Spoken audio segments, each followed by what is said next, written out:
Hey everybody, Mr. Payne, back for some story time with my main man, Foster. Alright, Foster, how old are you? 5. Tell everybody what your favorite thing to do is. Play video games. Play video games. But today, he's going to hear a story from his favorite teacher in the whole wide world, Mr. Payne.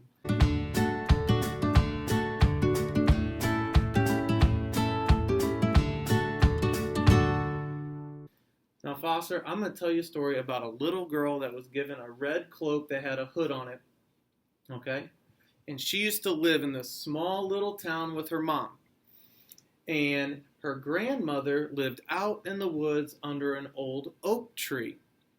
Well, one day when she was hanging out with Mom put together a very delicious lunch and said, "Hey, Little Red Riding Hood, how about you take this lunch to Grandma out in the woods? You're getting old enough, you can make the trip by yourself. But remember, don't talk to anyone on the way." So Red Riding Hood got her little basket, got the food, put her red cloak with the hood on, and took off into the woods down the path. As she was going down the path, there was a big bad wolf, all right? And he saw her coming from a mile away. And he wanted to know what she was doing. So he walked up to her and said, "Hey, little girl, what are you doing? What's your name? What are you doing?" And she's like, "My name's Little Red Riding Hood, and I'm taking this food to my grandmother." Now, secretly, the wolf was just super hungry, and he wanted to eat the little girl right there. But he just realized that, hey, if I can get this little girl to show me where Grandma lives, I can eat the grandma and the little girl at the same time, right? So the wolf is like, "So where does your grandma live?" And Little Red Riding Hood, of course, tells him, "Under the old oak tree, out in the forest."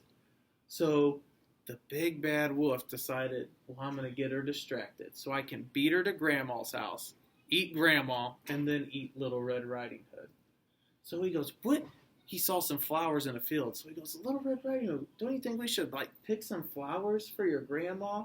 Little Red Riding Hood's like, "Yeah, my grandma loves flowers."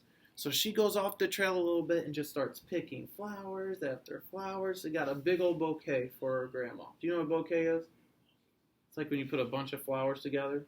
Your mom doesn't put flowers on the kitchen table or something? Your house just naturally smells good? Oh, well, that's nice. Mine doesn't. We have to put flowers out to make our place smell good. But anyway, she grabs these flowers for Grandma, and by the time she got done, she looks up, and the wolf is gone. Well, the wolf had already taken off to the big old tree.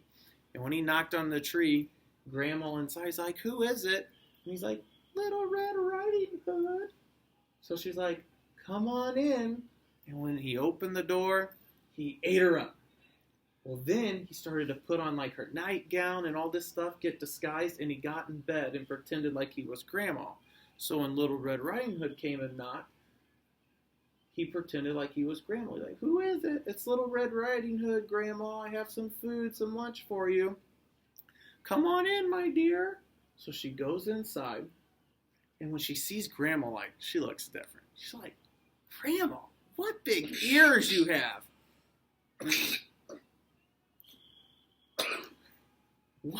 What big ears you have? And she's like, "Better to hear you with, my little granddaughter." And then she gets even closer and she's like, "Grandma, what big eyes you have." And he's like, "Better to see you with, my little granddaughter." And then she sees his teeth. Like, "Dang, Grandma's teeth are big. Grandma, what big teeth do you have?"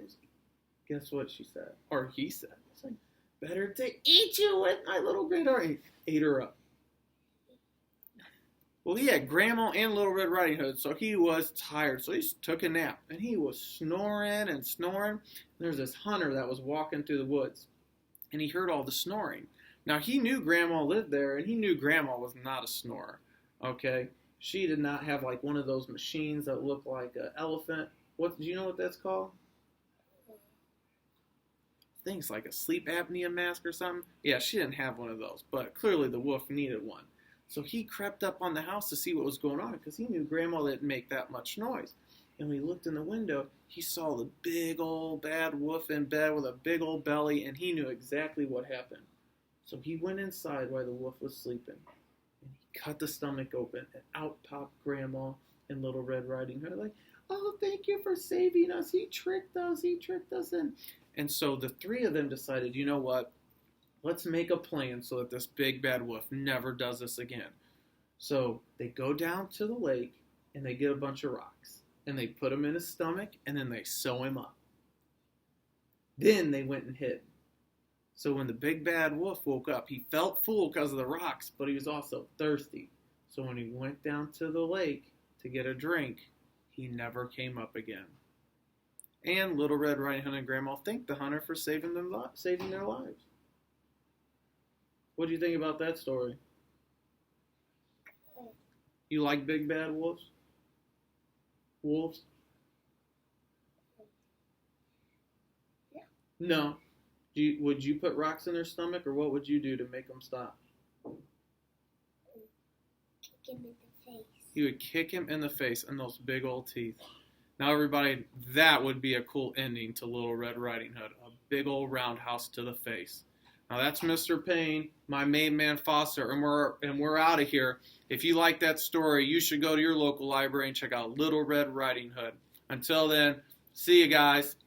Say bye.